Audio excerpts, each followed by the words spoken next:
নমস্কার বন্ধুরা, কেমন আছো তোমরা সবাই? আশা করি ভীষণ ভালো আছো। তো দেখো, পুরীর সাইট সিন করতে বেরিয়েছিলাম। তো এখন আমরা হাজির হয়ে গেছি পুরীর গুপ্ত বৃন্দাবনে। তো দেখো, গুপ্ত বৃন্দাবনে যাওয়ার জন্য প্রথমে লাইন দিতে হয়েছে। তো লাইন দিয়ে আমরা এন্ট্রান্সে দাঁড়িয়ে আছি। আর সামনে টিকিট কাউন্টার, টিকিট কেটে নিতে হবে, তারপর ভেতরে যাব। তো ভেতরে যাওয়া যাক, তোমাদের সাথে সমস্ত কিছুটাই শেয়ার করব। তো দেখতে থাকো ভিডিওটা, কি আছে ভেতরে তাও আমি নিজেও জানি না। প্রথমে জগন্নাথ দেবকে দর্শন করে আমরা ভেতরে প্রবেশ করছি। তো দেখো, আশা করি ভীষণ ভালো লাগবে। দেখতে থাকো, চলে এসেছি।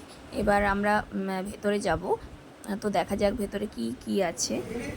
দেখো, প্রথমে আমরা চলে আসলাম রাধা কৃষ্ণের মন্দির। এখানে দেখো শ্রীকৃষ্ণ এসেছিলেন, এখানে লীলা করে গেছেন। তো সেই জায়গায় আজকে আমরা উপস্থিত। আর জায়গাটা এতটাই সুন্দর, এতটাই শান্তির জায়গা যে মনে হচ্ছে যেন আমরা বৃন্দাবনেই চলে এসেছি। তো সমস্ত কিছুটা দেখে ভীষণই ভালো লাগলো। তো এই দেখো, রাধা কৃষ্ণের দর্শন করিয়ে দিলাম আমরা তোমাদের সাথেও। তো তোমাদের কেমন লাগছে ভিডিওটা অবশ্যই কমেন্ট করে জানিও। আমাদের কত সৌভাগ্য না।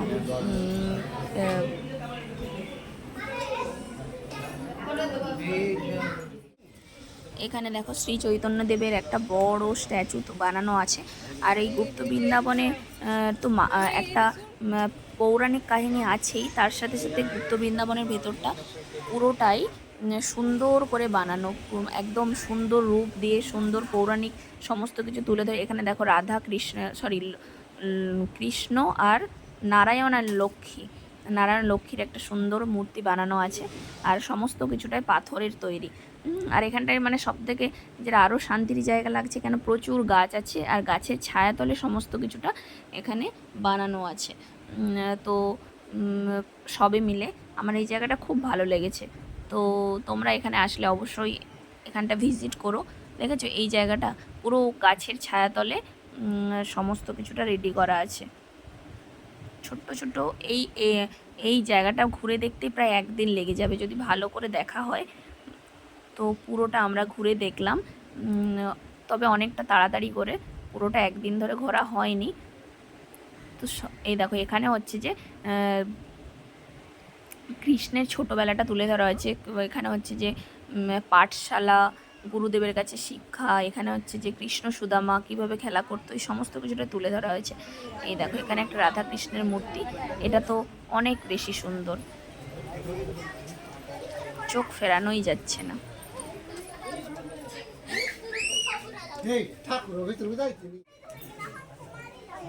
যেখানে কৃষ্ণ যাবে সেখানে হনুমান যাবে।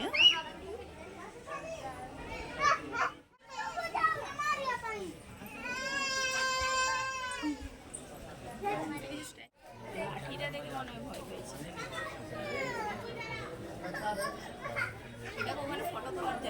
এখানে শ্রী চৈতন্যদেবের জীবনের কিছু চিত্র তুলে ধরা আছে। তো এখানটা সুন্দরভাবে সাজানো আছে একদম।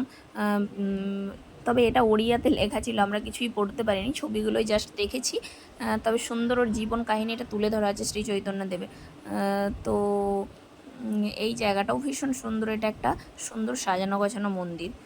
আর এখানে দেখো, এখানে হাতি, আর এখানেও একটা পৌরাণিক কোনো কাহিনী আছে যেটা আমরাও বুঝতে পারিনি। এখানটা পুকুরের মধ্যে বক বসে আছে। আর এইখানে জয় হনুমান।